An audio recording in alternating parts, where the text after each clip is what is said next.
Hey, this is Phil Lilley, Lilley's Landing Resort and Marina on Lake Taneycomo. Going to do one cast this evening. It is Monday, I believe it's the 19th of November. I boated up here. I was at the dam and I was drifting back down throwing jigs, and I've caught a few rainbows. They're all real pretty, but nothing real big. They're running about 2,500 CFS, which is about a half unit. It's just perfect for up here. There was a little wind earlier, but it's pretty much died down. Sun came out this afternoon. Later in the afternoon, it's pretty cold most of the day. Not many people out fishing.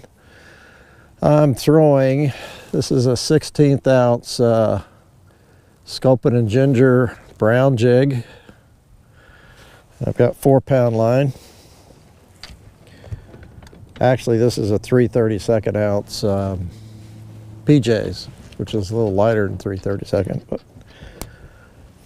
I'm up in the trophy run area. I'm kind of in the middle of it right now.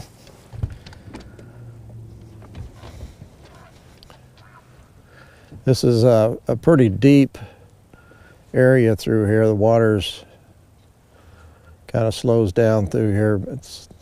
It's about 6 to 9 feet deep most of the time. There's a fish. I hadn't been really catching very many.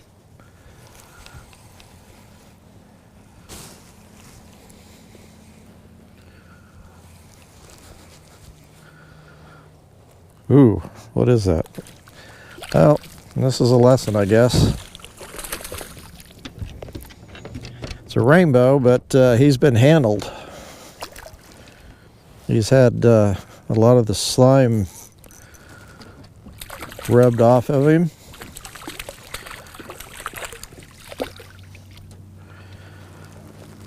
You can really see it when he's in the water, but I'll settle down. Well, I'll see if I can do a close-up on it, but you can see the white marks on him. You can almost see the handprint on him where somebody's grabbed him. And it's wiped the slime off that part of his body, so he's got a kind of a thing growing now. Little white stuff on his body. He may or may not live through that. It's not good for him. It's that slime is a protective cover, and he keeps that bacteria and stuff from growing on him. And when you handle fish with a dry hand, or especially a dry cloth, it wipes all that slime off. Fish has no protection, and in most cases it's kind of a death sentence.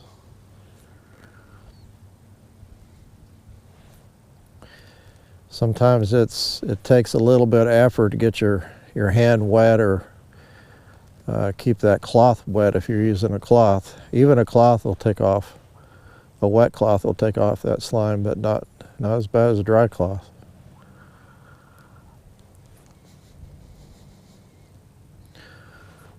But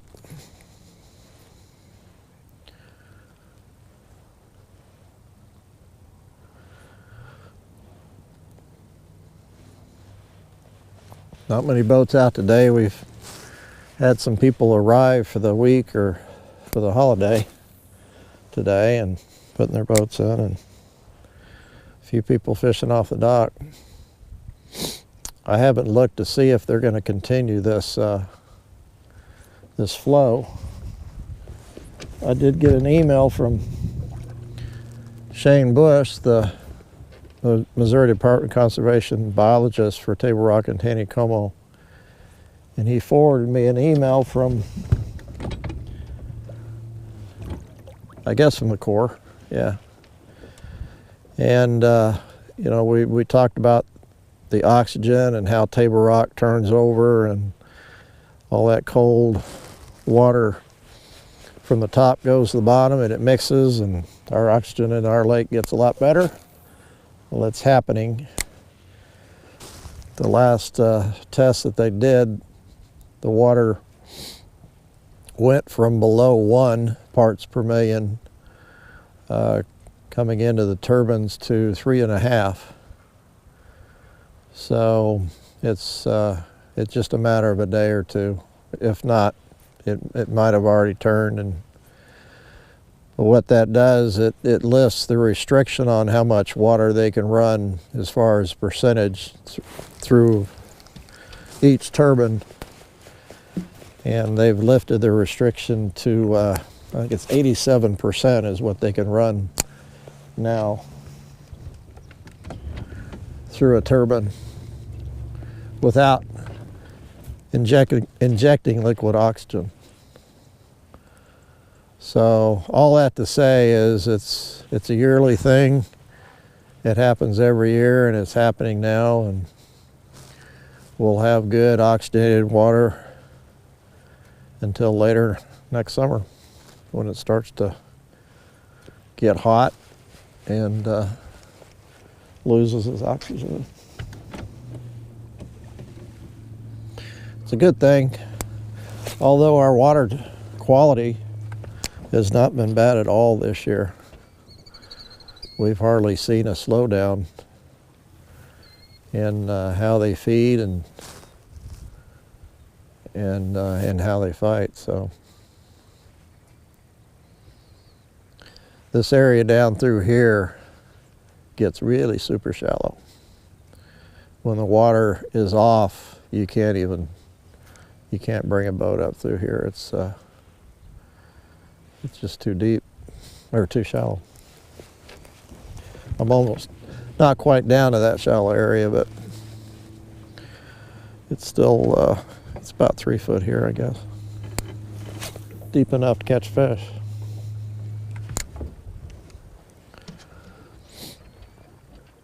We're coming down to Lookout Island.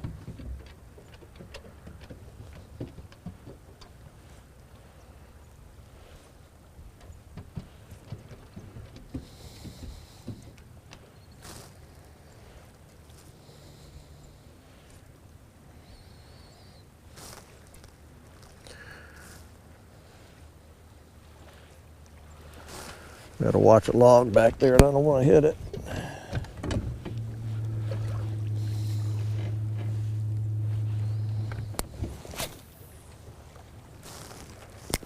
Missed it.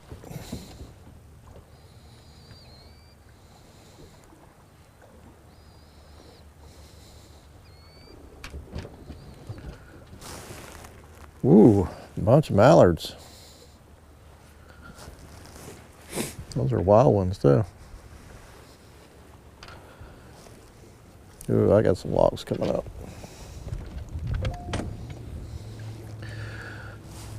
Well, I'm gonna go ahead and sign off. Thank you for watching again. And we'll do this again tomorrow.